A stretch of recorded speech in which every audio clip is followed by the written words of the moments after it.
본 방송에서 제공하는 투자 정보는 투자 판단에 대한 조언입니다. 방송에서 제공하는 주식의 가치, 가격 상승 및 가격 하락에 대해서는 방송사에서 보장하지 않습니다.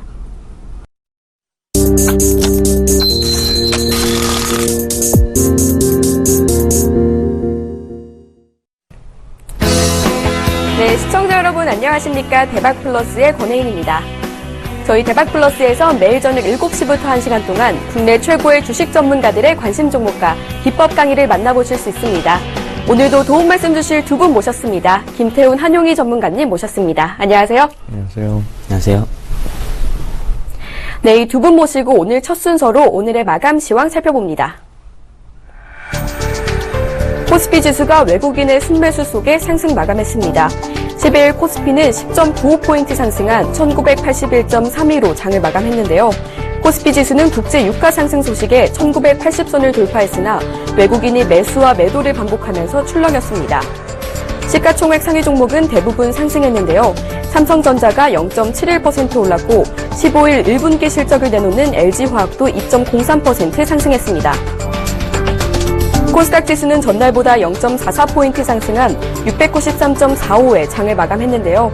시가총액 상위 종목은 대장주 셀트리온을 비롯해 CJ E&M, 코데즈 컴바인, 펌투스 등 대체로 내림세를 보이며 거래를 마쳤습니다. 실적 호조 전망으로 연일 상승세를 이어온 파라다이스가 차익 실현 매물 출회로 4.55% 내린 반면 카카오는 2,500억 원 규모의 무기명식 무보증 3호 전환 사채권 발행 소식에 2.66% 상승했습니다.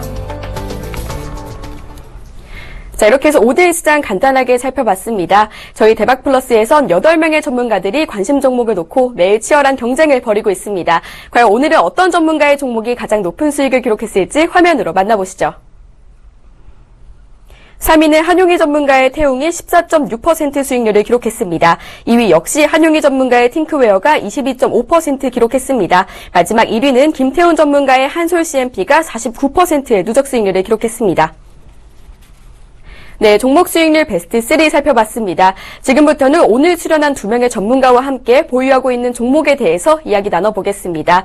먼저 한용희 전문가의 포트폴리오 화면으로 만나보시죠.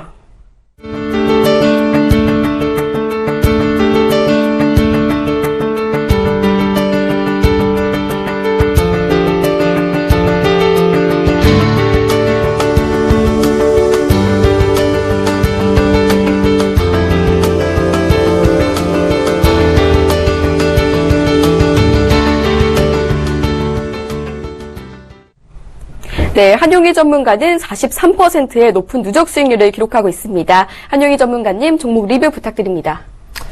네, 오랜만에 출연을 한 건 아니고요. 네, 화요일, 금요일, 저번 주 금요일 날 나왔었죠. 제가 1위를 했었는데, 아쉽게도 조금 2위를 밀려났습니다. 김태현 전문가님께서, 49%의 수익률로, 좀 많이 올라가 계시네요. 사실 제가 1위 자리를 갖고 싶었는데, 좀 아쉽기는 합니다. 그래도 2위 자리 제가 좀 더 분발을 해서 2위 종목을 좀 상위권으로, 다시 1위권으로 다시 이제 올려놔 보도록 하겠고요. 첫 번째 종목 제가 리뷰 한번 해드리도록 할게요. 제 주력 종목이었죠. 이제 디오라는 종목이었는데, 디오 같은 경우에는 제가 3월 15일쯤에 이제 제가 관심을 가져라라고 말씀을 드렸습니다. 네, 이때였죠.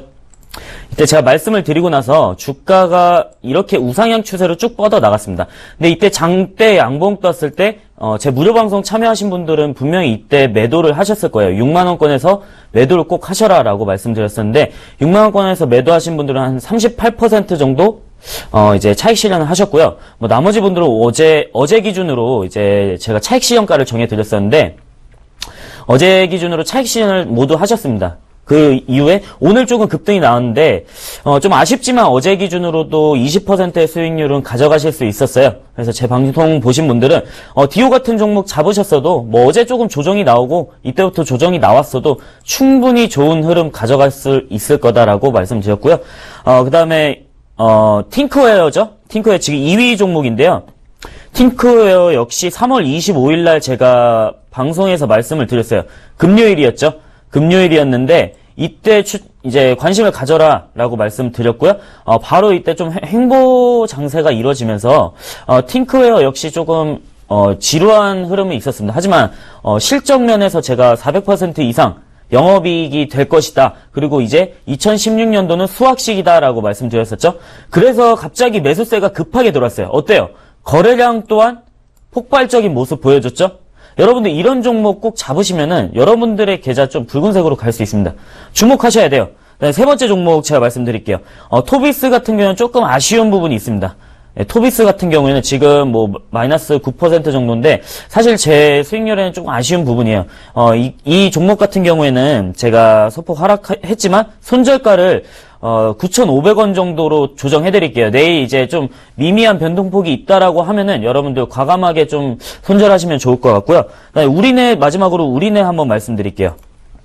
우리넷 같은 경우에 제가 4월 5일 날 얼마 전에 이제 말씀을 드렸었죠. 4월 5일 이때 화요일이었어요. 화요일 날 음봉 뜨고 나서 제가 이거 통신 장비 업체 중에 유일하게 이제 실적이 나오는 기업이고 그다음에 3대 방송 서비스 업체 SK나 KT나 LG 같은 경우에 견고한 이제 파트너십이 형성돼 있다. 이런 모멘텀적인 요소, 펀더멘탈적인 요소들을 같이 말씀드리면서 이 기업 주목하셔라라고 말씀드렸었는데 바로 이제 급등이 나왔었죠. 이때 장대 양봉 터지면서 음봉이 나왔지만 여전히 좋은 흐름 보이고 있습니다. 이 우리네 종목들 역시나 좋은 흐름 갖고 있으니까 아직 갖고 계신 분들 홀딩하시면 좋을 것 같습니다. 네, 계속해서 김태훈 전문가의 포트폴리오도 화면으로 만나보시죠.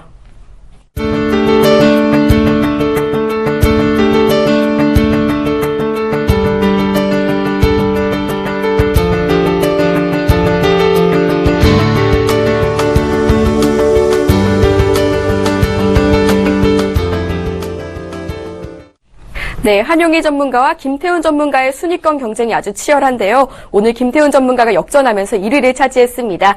김태훈 전문가님, 종목 리뷰 부탁드립니다. 네, 지난주 화요일 날은 제가 굉장히 부러워했었는데요. 일주일 만에 역전을 해버렸네요. 한솔 CMP가 좀 많이 올랐어요. 진짜로 한솔그룹 계열사고요. 스마트폰의 케이스를 만든 회사입니다. 코팅 기술을 갖고 있는 회사고요.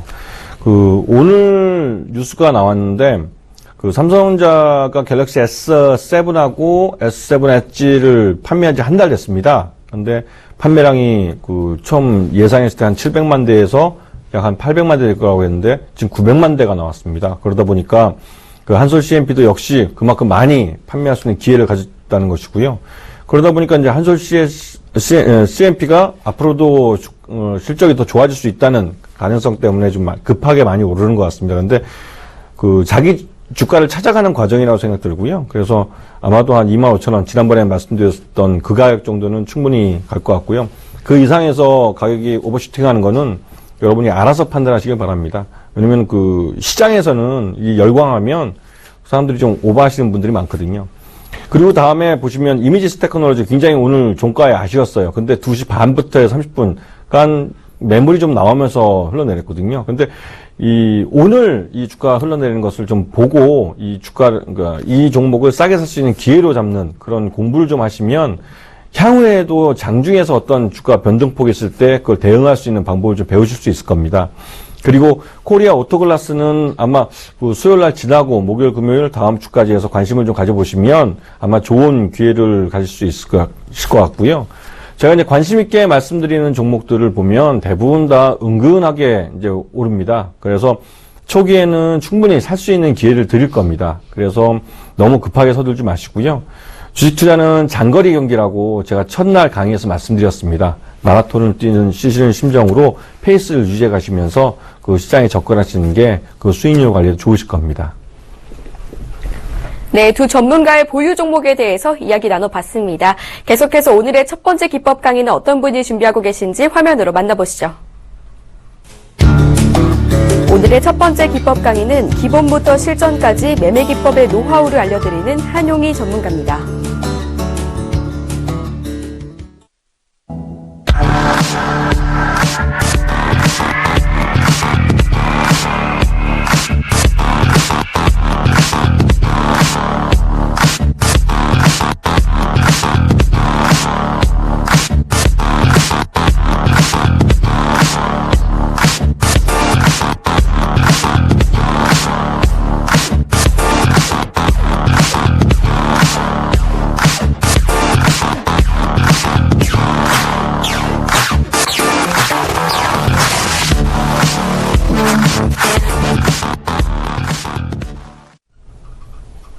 네, 시청자 여러분 반갑습니다. 네, 한영희 전문가입니다.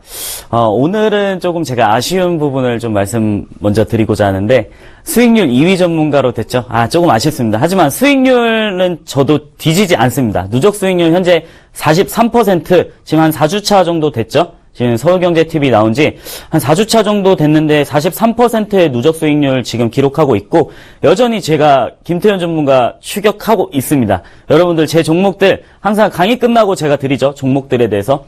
이 종목들 주목하시고 여러분들이 이런 거 잡으시고, 좀 여러분들의 계좌 지금 좀 손실나신 분들은 이런 종목 잡으시고 같이 붉은 계좌로 한번 가보자고요. 제가 오늘도 핵심적인 강의에 대해서 설명을 해드리고 마지막에 종목 드리니까요. 끝까지 집중하시길 바라겠습니다. 그럼 강의 시작하도록 할게요. 역시나 실전 맵에 바로 적용한 거죠. 내일은 총선이어서 장이 열리지 않습니다. 내일 모레 열립니다. 그래서 오늘은 거래량에 대해서 한번 알아볼까 합니다. 여러분, 거래량이 굉장히 쉽다라고 아시는 분들 많아요. 근데 보면 볼수록 어려운 게 거래량이고, 또 파고 들수록 또 내가 공부할수록 어려운 게 거래량입니다. 여러분, 거래량에 대해서 너무 얕보지 마세요. 우리 캔들을 안다라고 했을 때 그때도 제가 말씀드린 부분이 있었죠. 캔들 하나만 가져가도 여러분들의 수익은 가져갈 수 있다. 오늘도 똑같습니다. 거래량만 봐도 여러분들의 수익을 가져갈 수 있다라는 기준으로 한번 가볼게요. 그래서 거래량으로 보는 실전 매매 기법입니다. 우리 주식을 분석할 때 크게 기술적 분석과 기본적 분석으로 나뉩니다. 먼저 기본적 분석의 3대 요소는 뭘까요? 흔히 알듯이 펀더멘탈, 실적, 재료가 있습니다. 그러면 우리 기술적 분석의 3대 요소는 뭘까요? 우리가 차트상에서 흔히 하는 캔들, 이평선, 그 다음에 마지막에 거래량입니다. 우리 이거 3개만 봐도 여러분들 분석하실 수 있어요. 그러니까 오늘은 거래량에 대해서 한번 집중적으로 한번 살펴볼게요. 우리 주식 분석의 3대 요소죠. 캔들은 뭐라고 그랬어요? 캔들에는 뭔가 심리적인 부분이 많다. 심리적인 요소가 있기 때문에 살아있다라고 말씀드릴 수 있어요. 이평선 역시 캔들이 모여서 가격을 형성했기 때문에, 평균 가격을 형성했기 때문에 이평선 역시 심리가 들어가 있습니다. 거래량도 어때요? 거래량도 어떠한 심리가 들어가 있죠? 왜냐? 매수세가 몰리면 그 주식이 어떻게 한쪽으로 방향으로 쏠린다는 거겠죠. 아시겠죠? 그래서 주식 분석의 3대 요소 간단히 살펴봤고요. 그 다음에 오늘 거래량, 이 개념부터 알고 갈게요. 승률을 높이는 거래량입니다. 거래량은 먼저 사전적인 의미는 이제 주가의 선행 또는 동행하는 경향이 있다라는 거예요. 이게 무슨 말이냐? 우리 차트상으로 보시면, 제가 이따가 그림으로 좀 설명해 드릴 거예요. 차트상으로 보시면은 주가가 이렇게 올라갈 때 먼저 거래량이 올라가는 종목들이 있습니다. 이런 부분만 찝어도 여러분들 미리 예측할 수 있다라는 점이에요. 그래서 거래량을 분석할 때 미래 주가를 예측이 가능하다라는 점이죠. 그리고 거래량의 추세가 어때요? 아까 말씀드렸다시피 한쪽으로 쏠린다라고 했을 때 거래량이 이렇게 나온다라고 하면은, 만약에 상승 추세에서 거래량이 이렇게 터진다라고 하면은 일반적으로 우리가 추세가 이렇게 된다라는 것은 알고 있죠. 이렇게 알고 계시고, 그 다음에 거래량이 증가할 때는 어떨까요? 상승 추세, 하락 추세에서 거래량이 증가를 하게 돼요. 만약에 우리가 상승 추세가 이렇게 나와요. 그럼 거래량이 이렇게 터졌습니다. 그럼 추세 상승이 지속을 하게 되죠. 우리가 일반적으로 보시면은 급등하는 종목들이 있습니다. 급등하는 종목들이 있는데, 우리 개인 투자자분들이 추격 매수를 하거나 또 매수가 몰리다 보면은 거래량이 이렇게 터집니다. 또 차익 실현 매물들도 나오게 되고요. 그런 게 합쳐져서 이제 거래량이 되는데 추세 상승이 지속됩니다. 반대로 이게 악재가 터지면 어떻게 될까요? 거래량이 또 많아지겠죠. 이렇게. 이 추세가 한쪽으로 쏠릴 때 거래량이 많아진다는 것은 추세의 지속을 의미한다라는 겁니다. 추세의 지속이에요. 아시겠죠? 그 다음에 거래량이 감소할 때, 반대로 거래량이 감소할 때는 어떨까요? 상승 추세에서 거래량이 감소한다라고 하면은, 만약에 이렇게 상승 추세에서 이렇게 주가가 이렇게 간다라고 쳐요. 그러면은 거래량이 이렇게 터지다가 만약에 감소를 하게 됩니다. 상승 추세에서 감소를 하게 된다라는 것은 주가의 조정이에요. 이 눌림목이라는 거죠. 눌림목. 보이시죠? 눌림목이에요. 반대로 하락 추세에서는 어떻게 했어요? 하락 추세 똑같아요. 반대로 그어보면은 단기의 주가 반등이에요. 추세가 이렇게 하락을 하게 되다가 뭐 이렇게 거래량이 점점 많아지다가 그림을 제가 잘 못 그리기 때문에 여러분들이 좀 헷갈리실 수도 있어요. 제가 이건 무료 방송에서 다시 설명을 해드릴게요. 그래서 거래량이 이렇게 감소를 하게 될 때 다시 거래량이 이렇게 감소를 한다라고 하면은 주가가 이렇게 나왔을 때 반등을 하게 되는 거죠.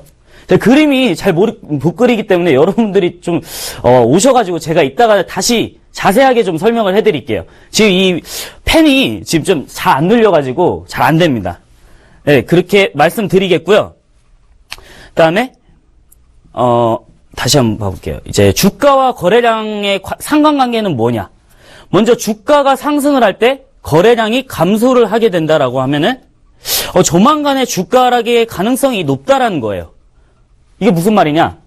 주가가 상승할 때 이렇게 상승을 할 때 거래량이 감소를 하게 된다. 조만간에 주가가 이렇게 된다는 거예요. 우리 이렇게 예측을 할 수가 있어요. 미리 예측을 할 수 있다라는 거죠. 여러분들 아까 제가 처음에 말씀드렸을 때 거래량은 미래의 주가를 예측할 수 있다라고 분명히 말씀드렸어요. 아시겠죠? 이런 부분에서 여러분들이 미리 파악을 하시고 대응을 하실 수 있다라는 점이에요. 그 다음 반대로 주가 하락은 어떻게 될까요? 거래량이 증가할 때 주가가 이렇게 하락을 하다가 거래량이 증가를 하게 됩니다. 점진적으로 이렇게 증가를 하게 됩니다. 그럼 조만간에 주가가 이렇게 상승을 하게 되죠. 맞나요? 여러분들 차트상으로 한번 보세요. 거래량을 보시면은 주가가 이렇게 흘러가네 라고 확인하실 수가 있어요. 그럼 주가가 횡보할 때 어떨까요? 주가가 횡보할 때는 만약에 이렇게 박스권에서 주가가 이렇게 지그재그로 간다라고 칩시다. 그러면 거래량이 증가를 하게 돼요. 여기서 거래량이 증가를 하게 되면은 매수 신호죠. 주가가 이렇게 간다라는 거죠. 반대로 이렇게 거래량이 낮아진다라고 하면은 감소를 한다라고 하면은 밑으로 이탈을 하게 된다라는 거죠. 그러면은 매수 신호와 매도 신호로 나눌 수 있어요. 그리고 주가가 완만한 속도로 상승을 하고 거래량이 꾸준히 증가를 한다라고 하면은 어떻게 될까요? 제가 앞서 말씀드린 디오 같은 종목들이 그래요. 디오 같은 종목들이 꾸준하게 올라갔잖아요. 1년 동안에 뭐 만원권에서 5만원권까지 쭉 올라왔습니다. 그때 거래량이 점진적으로 계속 나오는 부분들이 있어요. 여러분들 그 부분들이 여러분들이 잡으실 수 있는 맥점 부분이에요. 맥점 부분. 아시겠나요? 그래서 거래량만 보셔도 사실 여러분들이 이 세 가지만 보셔도 여러분들 기본적으로 주식시장에서 차트는 흐름은 읽으실 수 있습니다. 흐름은 읽을 수 있으니까 여러분들이 주목하시면서 제가 뭐 캔들은 설명드렸죠? 그다음 거래량 그리고 이평선도 짧게나마 설명드렸어요. 나중에 심화돼서 제가 한번 더 설명을 해드릴게요. 제 무료 방송 참여하시거나 그 우측 상단에 전화번호 있죠? 우측 상단에 전화번호 보이시면은 바로 전화 주시면 제 강의 자료 보내드릴게요. 그러면 다운 받으시고 꼭 공부하세요. 그럼 여러분들이 주가에 대한 흐름은 대충 읽으실 수 있어요. 아시겠나요? 그리고 거래량이 급감을 할 때 전일 장 마감 후 호재 또는 악재가 발생했을 때 거래량이 급감을 하게 됩니다. 그 다음날. 이게 무슨 말이냐. 호재가 떴어요. 굉장한 호재가 떴어요. 뭐 중국 쪽에서 뭐 계약을 체결했다 이럴 때 많죠, 요즘에. 중국 쪽에서 막 무슨 계약을 체결했다, 뭐 중국 쪽에서 투자를 했다, 뭐 사우디 쪽에서 투자를 했다. 이럴 때 상한가까지 가요. 30%까지 갔다라고 했을 때 이미 거래량은 하루 유통 물량에서 거래량이 한번 딱 끝나요. 이게 점상이라고 그러죠. 우리가 흔히 아는 점상에서 거래가 종가를 치게 된다라고 하면은 이제 거래량이 급감을 하게 됩니다. 반대로 하한가도 어때요? 하한가도 매도세가 너무 많다 보니까 거래량이 없어요. 매도세가 너무 많다 보니까 똑같은 거죠. 그리고 거래량이 점진적으로 증가하게 된다랑 이것도 어떻게 보면 앞서 말씀드린 거랑 똑같아요. 저는 아까 좀 긍정적인 요소로 상승권을 말씀드렸는데 거래량이 점진적으로 증가를 해요. 이렇게 주가가 상승을 하게 된다라고 하면은 추세 반전을 의미할 수도 있습니다. 그리고 천정권에서 반대로 형성을 할 수 있죠. 그 다음에 바닥권. 이건 어때요? 주가가 이렇게 내려와야죠. 빨간색으로 그어드릴게요. 주가가 이렇게 내려오다가 다시 상승을 할 수가 있다라는 거예요. 거래량이 이렇게 장대로 터지면은. 아시겠나요? 그러면은 거래량이 이렇게 많이 터졌을 때 대량 거래에 대해서 한번 알아보도록 할게요. 앞서 말씀드린 거랑 똑같지. 바닥권은 주가 상승의 반전이다. 주가 상승, 대량 거래가 만약에 주가가 점진적으로 이렇게 상승을 하다가 이때 대량 거래가 터졌습니다. 이렇게 터졌어요. 이렇게 터지면은 바닥권이라고 볼 수 있어요. 이렇게 주가가 하락을 하다가 바닥이다라고 인식을 하고 매수를 하는 겁니다. 매수를 하시면은 반대로 추세를 돌리는 거죠. 상승도 어때요? 상승도 거래량이 이렇게 터지면은 반대로 매도 신호예요. 매도 신호로서 여러분들이 인식을 하시고 대량 거래가 터지는 거에 대해서 한번 주목하시면 좋을 것 같아요. 그러면은 여러분들이 그림으로 좀 설명을 드려야겠죠? 이렇게 말로서만 제가 말씀드리면은 좀 이해가 안 가실 테지만, 오늘은 좀 예제를 들고 오지 않고 여러분들이 쉽게 이해할 수 있게 제가 그림으로 한번 떠왔습니다. 역시나 여러분들이 아시다시피 이렇게 흘러가는 겁니다. 주가가 이렇게 하락 국면에서 흘러간다라고 가정을 했을 때 거래량이 점진적으로 증가를 하게 되죠. 아까 하락 국면에서 거래량이 늘어난다라는 건 뭐예요? 하락 국면에서 거래량이 늘어난다라는 것은 주가의 하락을 의미합니다. 여러분 헷갈리실 수도 있어요. 제가 짧은 시간 내에 너무 설명을 해드리기 때문에 헷갈리실 수도 있는데 여러분 이거 끝나시고 복습하셔야 돼요. 복습을 하시고 꼭 강의 자료 다운받으시고 공부 따로 한 번 더 해보세요. 그럼 이제 거래량에 대해서는 어느 정도 파악은 하실 수가 있을 겁니다. 반대로 이제 주가가 이제 반등을 했을 때는 어때요? 거래량이 하락 국면에서는 줄어들게 된다는 거죠. 어떻게 보면 되게 쉬워요. 반대로만 생각하면, 생각을 반대로만 생각하면 여러분들이 쉽게 아실 수 있는 거죠. 또, 이렇게 내려요. 주가가 이렇게 내려오네? 거래량이 다시 터지고 있어요. 주가가 다시 반등을 하네? 거래량이 급감을 하게 되죠. 다시 하락 국면, 거래량이 이렇게 터지게 됩니다. 여러분들 차트상에서 거래량과 이런 주가의 흐름을 한번 잘 보세요. 잘 보시면 여러분, 이 종목 내려가겠구나, 올라가겠구나, 대충은 아실 수 있어요. 그럼 반대로 상승 국면도 봐볼게요. 상승 국면에서 거래량이 이렇게 터진다라는 것은 이거는 좀 쉬울 거예요. 하락 국면보다. 여러분들이 흔히 상승하는 종목들을 많이 찾으시다 보니까 이 부분은 조금 더 쉬우실 거예요.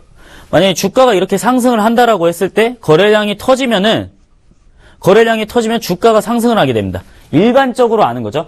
거래량 많은 종목 순위에서 찾아보자. 이렇게 하시는 분들 많잖아요. 거래대금과 거래량. 그래서 다시 하락을 할 때 거래량이 급감을 하게 돼요. 다시 상승, 거래량 터지죠. 다시 하락, 거래량 내려가죠. 다시 상승, 거래량이 터지게 됩니다. 아시겠나요? 이제 어느 정도 이해가 가셔야 되는데 여러분들이 꼭 이렇게 강의를 들으시고 그냥 지나치지 마세요. 한 번쯤은 따로 강의 자료도 공부하시고 하면은 여러분들의 계좌 여러분들이 지키실 수도 있어요. 아시겠나요? 그럼 저는 오늘 거래량에 대해서 이렇게 짧게 설명해드리고 강의 자료는 따로 다운받으시고 저는 오늘 종목 설명에 대해 한번 말씀드릴게요. 먼저 제가 오늘 가지고 나온 종목 파미셀이라는 종목입니다. 파미셀. 이 종목이 뭐냐? 딱 이름만 들어도 뭔가 나오시죠? 세계 최초 시판 허가를 받은 줄기세포 치료제입니다. 뭔가 의약품과 관련이 있잖아요. 제약 쪽이나 의약품과 관련이 있죠. 그리고 하티셀그램을 개발한 업체입니다. 이 업체. 그리고 유전자, 진단시약, 유전자 치료제 원료를 이제 생산을 하는데 매출이 증가를 하고 있습니다. 무슨 말씀인지 아시나요? 원료를 생산하는데 원료에 대해서 여러분들이 흔히 아시는 제약에서는 원료를 생산하는 업체가 진짜 알짜배기들이 많아요. 알짜배기들이 많은데 여러분들이 이 부분을 주목하시면 좋을 것 같아요. 매출이 증가한다는 거죠. 원료는 쓰일 수밖에 없거든요. 그리고 줄기세포 치료제를 대중화하기 위해서 이 회사 대표가 3월 달에 줄기세포 전문 의료기관을 설립을 했습니다. 그래서 대중화를 한다는 거죠.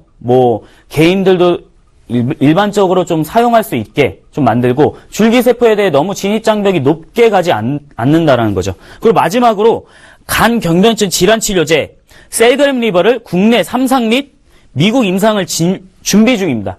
제가 저번 2016년도에 좀 유망 업종으로 제약을 좀 찝어드렸어요. 2015년도에도 제약주가 갈 것이다라고 말씀드린 적이 있었는데 2016년도 여전히 유효하다라는 점입니다.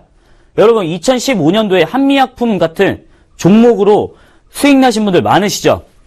여전히 이런 기대감이 아직까지도 많습니다. 그러니까 주목하시면 좋을 것 같아요. 그래서 파미셀 제가 오늘 투자 전략은 목표가 8,000원, 그다음에 손절가는 이 빨간색 라인 5,100원으로 설정해드리겠고요.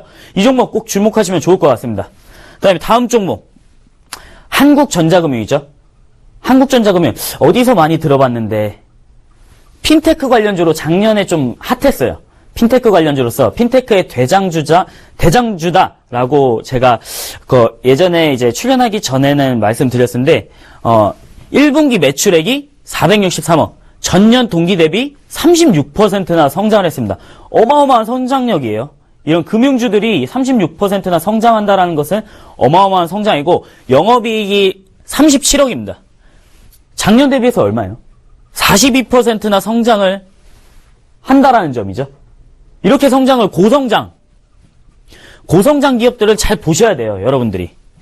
고성장 기업만 잡아도 여러분들 이렇게 수익은 많이 가져가실 수 있어요. 그리고 2016년도에 매출액 캐시카우가 이제 ATM기와 CD밴에서 일어나고 있습니다. 이런 부분이 좀 견조하다. 아직도 캐시카우 역할을 하고 있으면서 향후 전망도 캐시카우로 늘어날 수가 있다. 그리고 무인 주차장의 사이트 증가가 일어나고 있죠. 우리나라 같은 경우에 현재 일본을 따라가는 대한민국 경제라고도 볼 수 있어요. 왜냐?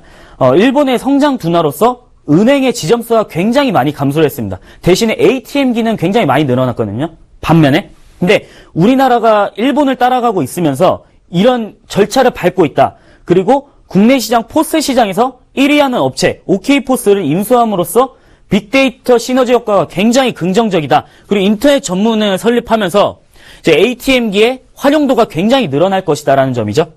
그래서 제가 투자 전략 목표가 8,500원, 손절가 6,250원으로 설정해드리겠고요. 마지막으로 제가 오늘 무료 방송 9시부터 진행을 하는데요. 9시부터 진행을 하는 누적 수익률 3주차에 55%를 달성했지만 향후 주력 종목으로 가져갈 수 있는 종목. 이 업체는 결국 위너는 콘텐츠 제작 업체이다.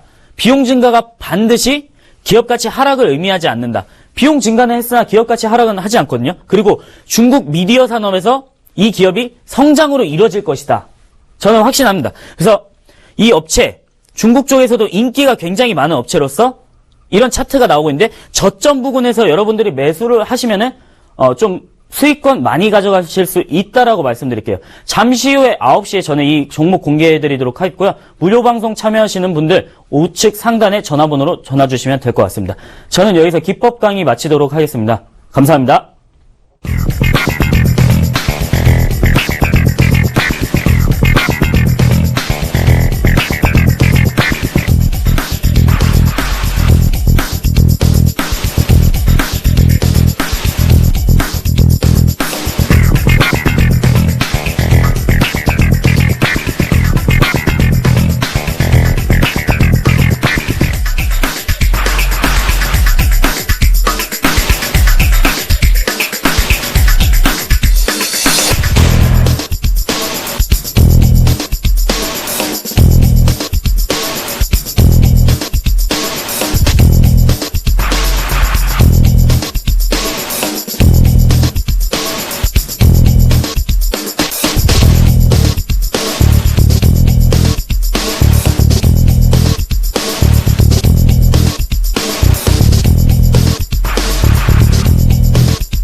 네, 한용희 전문가의 승률을 높이는 거래량 잘 들어봤습니다. 관심 종목으로는 파미셀과 한국전자금융 언급해 주셨습니다.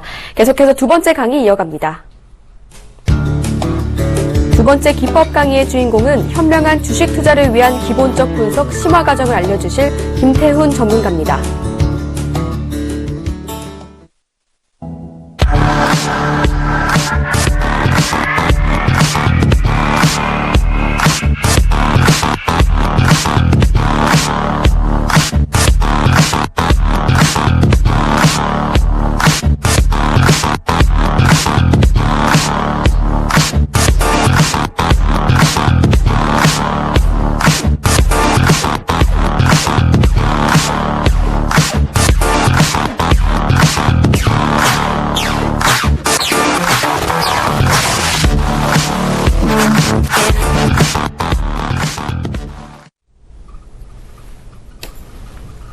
안녕하십니까.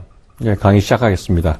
이번 주는 1등을 하고 나니까 좀 여유가 생기네요. 우리 한용희 전문가님께서 또 열심히 추적을 해 주신다니까 저도 분발해서 더 수익률을 한번 쌓아보도록 하겠습니다.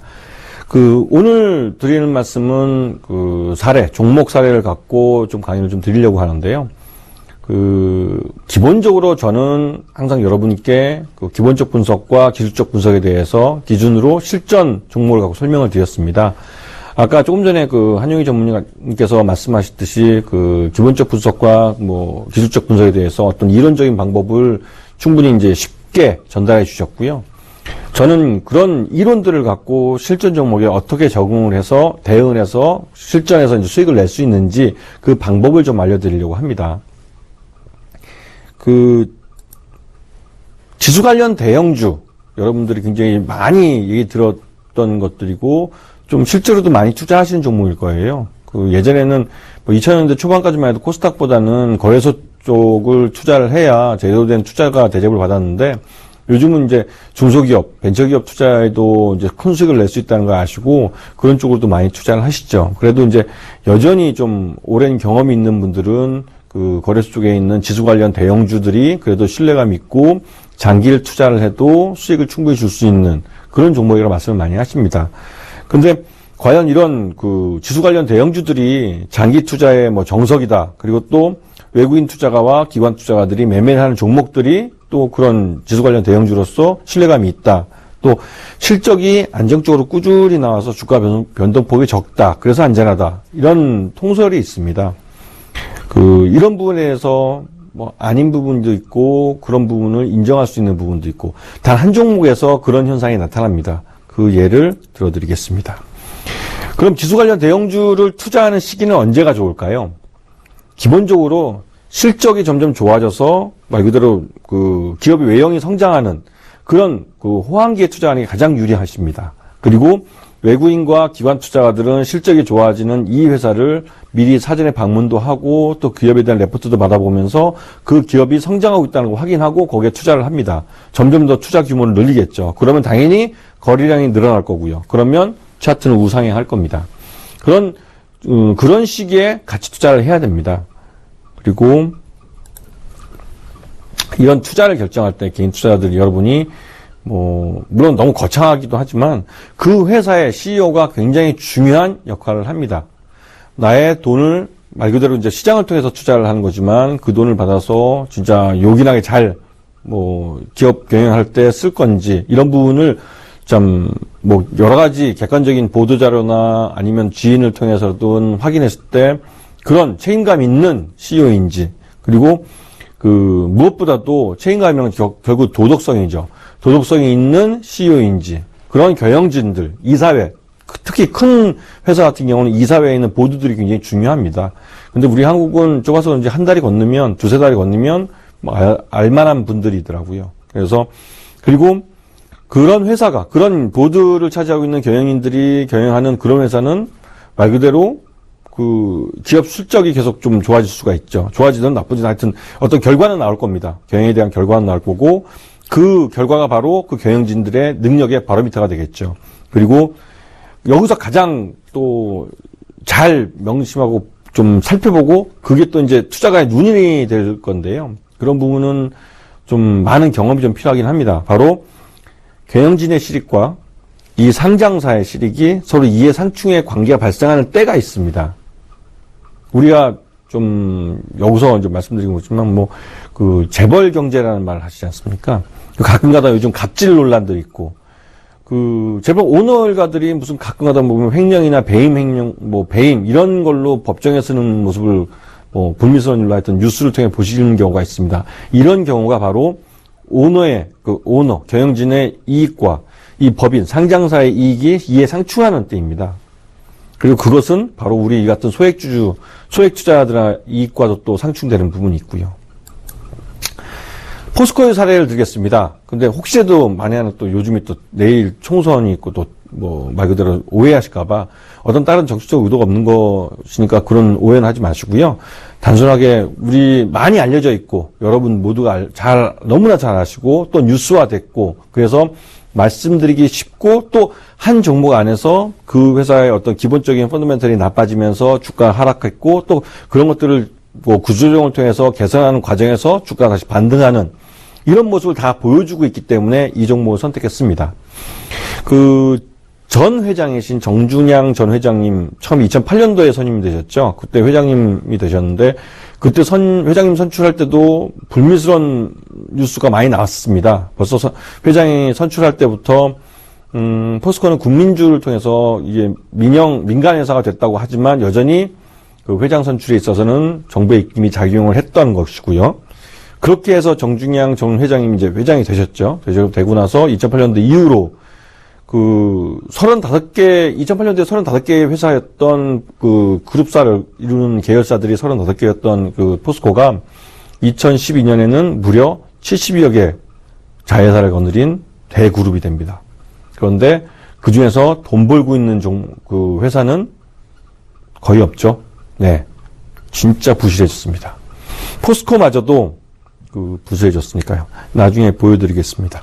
그리고 그 과정에서 정주영 회장이 되시고 그 이후에 뭐 뉴스를 통해서 확인해 봤듯이 뭐 권력 실세라는 분들의 입김이 작용해서 대거 낙하산으로 경영진들이 들어오게 됩니다. 그러면서 계열사 사장이나 계열사의 경영진이 되죠.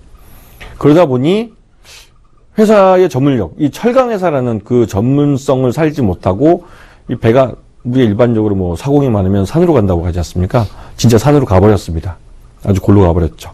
그리고 그 TM테크라는 뭐 특정한 중소기업 하나는 말 그대로 일감 몰아주기, 뭐 대부분 재벌회사에서는 자재벌이나 이런 분들이 갖고 있는 대주주에 있는 회사에다가 비상장 회사에다가 일감을 몰아줘서 수익을 주고 또 그걸 배당을 통해서 자재벌이나 이런 분들한테 뭐 일가족이 이제 재벌 오너 일가가 독식하는 이런 구조였는데요. TM테크 같은 경우는 권력 실세의 측근들한테 갔다고 합니다. 그래서 그런 식으로 포스코의 어떠한 내적 가치가 훼손이 돼 간 거죠. 그러다 보니까 2015년에는 이 포스코가 그 대일 청구권을 통해서 1960년대 그때 경제개발 초기에 그 산업의 미랄이라고 할 수 있는 철강을 생산하기 위해서 일본으로부터 우리가 식민지 시대에 대한 배상금을 받을 때 유무상으로 받았던 그 돈을 갖고 설립한 종합 일관 제철소였는데요.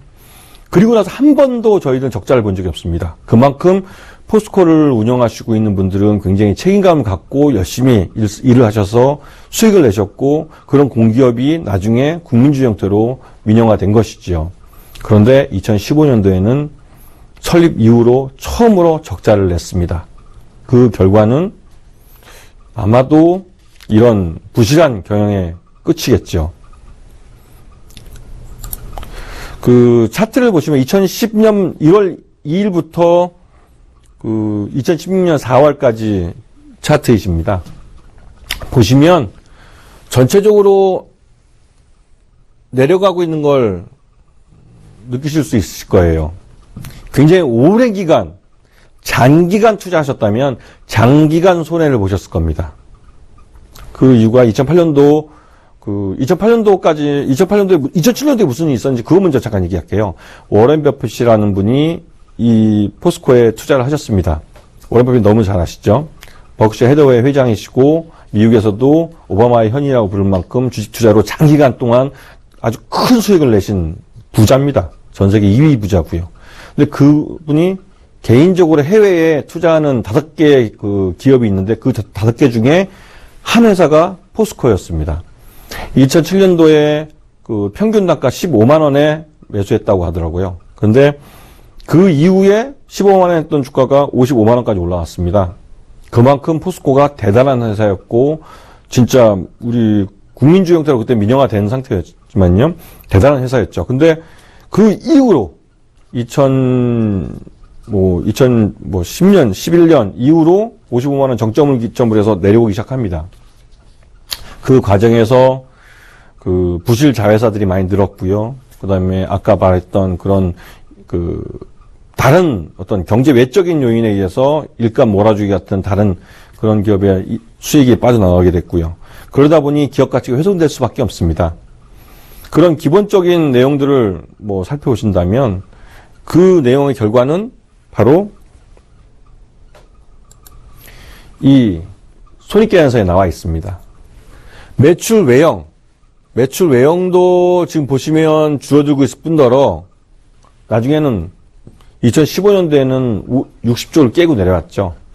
그리고 단기 순이익만 봐도 지금 점점 줄고 있는 게 딱 눈에 띕니다. 결국은 2015년도에는 적자를 내고 말았습니다. 기업 가치가 점점 내려가고 있던 걸 누구나 쉽게 다 그냥 이 시계열적으로 재무제표만 봐도 알 수 있죠. 저 같아도 이런 회사 투자 안 합니다. 이렇게 장기간 아무리 포스코가 좋은 회사라도 투자 안 할 겁니다. 결국은 이 포스코에 투자하신 많은 분들이 장기간에 걸쳐서 손실을 보셨습니다. 근데 특이하게도 아까 좀 전에 2007년도에 그 워렌 버핏이 15만 원에 투자했다고 했는데 그 이후로 워렌 버핏이 손실을 이걸 팔고 나온 게 2014년입니다. 2014년에 아마 15년이니까 14년 이쯤 될 겁니다. 2분기 때니까요. 단 한 번 30만 원대로 좀 올라올 때가 있었는데요. 15만원에 산 건 30만원에 팔았으니까 5년 동안 보유한 기간 100% 수익률을 보신 거죠. 근데 그분 이거 한 10억 달러 정도 투자하셨으니까 한 20억 달러 정도로 팔고 나왔으면 1조죠. 그 2조 원이 된 겁니다. 1조 투자해서 2조를 벌었고 1조의 순이익이 발생한 겁니다. 그러니까 양도 차익이 발생한 거죠. 대단한 수익입니다. 5년 동안 투자해서 뭐 대단하죠. 그 규모도 어마어마한 데다가요. 일반인들 뭐 100만 원짜리 투자해서 100만 원에 투자해서 200만 원 되는 것도 참 대단하다고 그러는데 조 단위로 수익을 냈으니까요. 근데 이 워런 버핏이 2007년도에 투자하고 12년도에 한국에 방문했을 때 그 대구텍이라고 그 버크셔 해더웨어가 투자하는 회사가 있습니다. 그 차에서 개인적으로 기자회견을 하면서 자기가 이 포스코에 투자하고 있고 굉장히 좋은 회사로 극찬을 맞이하지 않습니다. 근데 바로 2년 후에 바로 팔죠. 2014년 2분기 때 팔았습니다. 30만 원에 팔고 나왔고요. 근데 그게 이유가 있었겠죠. 재무제표상으로도 봤을 때 더 개선되기 어렵다고 판단되었고 그 이후 주가는 더 흘러내려버리고 적자를 기록하고 말았습니다. 그런데 정준영 회장이 물러난 거는 2013년입니다. 13년 11월 달에 연임을 했는데도 불구하고 정권이 바뀌면서 뭐 하차하게 됐죠. 민영화 됐는데도 불구하고 뭐 정부가 바뀌면 회장도 바뀌나 봅니다. 그런데 그런 일이 있었고 그 이후로 14년, 15년, 2년 동안 구조조정을 하고 부실을 떨어내고 그런 행위를 하고 그 구조조정을 했을 때 이제 2016년에 들어와서 1월 달에 반등이 나왔습니다. 15만 5,500원을 바닥을 찍고 올라오기 시작한 겁니다. 말 그대로 한 2017년, 그러니까 2007년도에 주가로 돌아간 거죠. 참 안타까운데요. 이거 기본적인 분석을 하실 수 있는 분이라면 이런 일련의 사건들을 갖고 이 회사가 장기적으로 이 회사가 포스코가 우리나라 대표하는 철강회사인데도 불구하고 투자하기 어려운 시기가 있었고 그런 시기에는 투자하면 장기간 가져가도 수익을 볼 수 있는 기회보다는 손실 볼 기회가 더 많다는 걸 느끼실 겁니다. 그렇기 때문에 기본적 분석이 중요한 거고요. 결국은 이 회사는 지금 현재 많이 올라왔습니다. 왜냐면 과거 부실 있던 것들을 많이 정리했기 때문에요. 이제는 포스코가 계열사도 많이 줄었고요. 부실 계열사를 다 떨어냈기 때문에. 그리고 불이불급한 그런 거래 관계들이나 이런 거 다 끊었습니다. 그래서 진짜로 양질의 좋은 회사가 다시 돼가고 있기 때문에 주가도 다시 20만 원 이상 올라선 것이죠. 그 구조조정은 그래서 필요한 겁니다. 구조조정이 단순히 그냥 사람을 인력을 해고하고 해서 인건비를 줄인다고 해서 그 회사가 제대로 구조조정을 했다는 게 아닙니다. 경영인들 중에 가장 하수가 사람을 자르는 겁니다. 그리고 제가 이런 것들을 기본으로 해서 이제 좀 말씀드리고 싶은 이제 저의 요번 새로 갖고 온 종목은 요거 잠깐 하나 말씀드리고요. 1월 달에 반등이 나왔다고 했지 않습니까? 그 이유가 뭘까요? 우선은 중국이 부실 철강 회사들을 많이 구조조정을 했어요. 그래서 국제시장에 중국산 싸구리 철강들이 많이 줄었습니다. 그러다 보니 한국산 양질의 우리 포스코 같은 기술력 있고 하는 회사가 만들어낸 이 철강이 제값을 받기 시작한 거죠. 그래서 요즘 2월달 이후로 우리 한국 철강 회사들이 주가가 많이 올랐을 겁니다. 왜냐면 철강 덤핑을 치는 중국 기업들이 많이 줄어들기 때문에 그렇습니다. 그리고 철강석이나 이런 원재료들도 많이 같이 싸졌고요. 그런 것 때문에 비용이 많이 줄어든 거고요. 그래서 그리고 구조조정을 통해서 부실 요인들을 많이 제거했고요.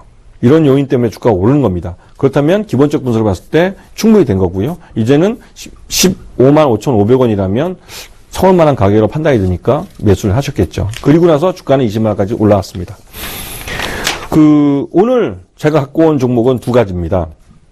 지난번에도 말씀드렸지만 항상 은근히 올라오는 거기 때문에 절대로 서둘러서 매수할 필요는 없지만 그만큼 매수할 기회를 주는 종목들입니다. 우선은 KTH입니다. KTH 보시게 되면 장기간 앞에 큰 산을 한번 만들고 나서 내려왔죠. 내려오고 나서 이게 2015년 이후로 계속 횡보를 하고 있습니다.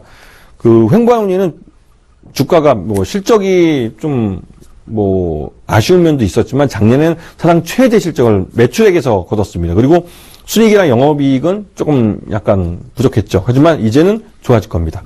그래서 목표가는 기업 실적을 올해 진짜 K커머스라는 TV와 말 그대로 쇼핑을 접목한 이쪽 사업 분야가 커진다면 충분히 15,000원 이상의 주가를 받아야 된다고 생각이 들고요. 그리고 현재 8,000원 정도를 손절가로 생각해서 접근하시면 좋으실 것 같습니다. 그리고 이 회사에 관심을 가진 이유는 여기 보신 것처럼 K쇼핑이라는 K커머스 시장이 굉장히 커지고 있고요. 이쪽에서 업계 1위 업체로 보일 수 있기 때문에 그렇습니다. 그리고 다음 종목은 삼성 엔지니어링입니다. 삼성 엔지니어링은 딴 것보다도 삼성의 이재용 부회장이 일단 300억 샀습니다. 그리고 또 추가적으로 700억을 더 산다고 했고요. 절대 손해볼 일을 하실 분은 아니시죠. 오너이기도 하시고. 삼성 엔지니어링이 말 그대로 구조조정을 통해서 얼마 전에 대규모 1조 2천억 규모의 유상자를 했습니다. 그리고 그런 돈이 있는 회사고요. 과거의 손실을 많이 떨어냈고요. 그리고 삼성그룹 내에서 이 건설 쪽 부분은 삼성물산과 삼성 엔지니어링과 삼성중공업 이렇게 흩어져 있는데요. 이것들을 아마 같이 모을 가능성도 크고요. 구조조정에 대한 그래서 사업을 시너지를 낼 수 있는 구조로 가기 위한 그런 삼성 내의 움직임들이 있기 때문에 그런 거에 대한 기대감이 큰 상태입니다. 그래서 지금 현재 가격은 10,000원대 초반에 있지만 이 회사는 점점 그런 면에서 자금도 투여받고 구조조정을 통했고 앞으로 향후에 중동에서 저가 수주했던 것들도 이제 거의 마무리됐고 했기 때문에 점점 좋아질 가능성이 큽니다. 그래서 현재 손절가는 10,000원 정도 보시면 좋을 것 같고요. 목표가는 한 30,000원 정도 보시는 게 좋을 것 같습니다. 오늘도 이제 두 가지 종목을 급하게 말씀드렸는데요. 여러분들이 인터넷 속에서 찾아보시면 이 종목들에 대해서 나름대로 제가 분석해 놓은 글이 있으니까요. 한번 찾아보시고 투자에 참고하시기 바랍니다. 감사합니다.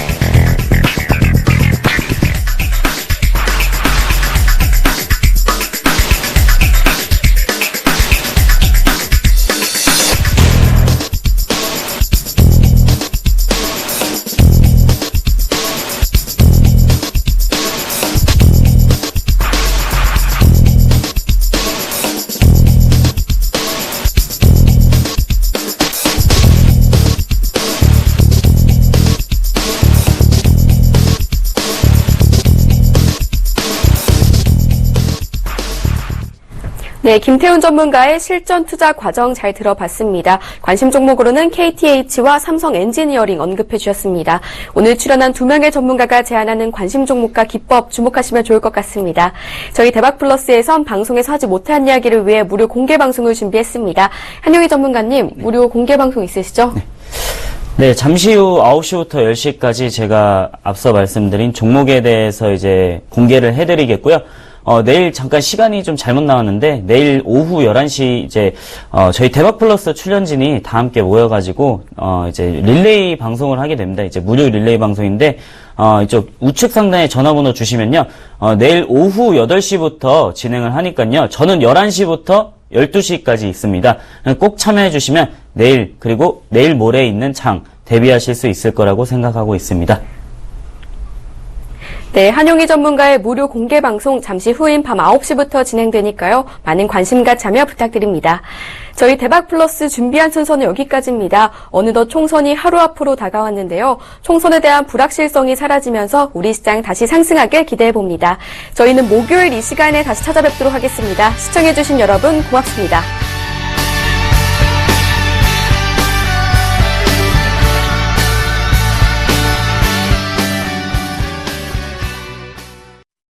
본 방송에서 제공하는 투자 정보는 투자 판단에 대한 조언입니다. 방송에서 제공하는 주식의 가치, 가격 상승 및 가격 하락에 대해서는 방송사에서 보장하지 않습니다.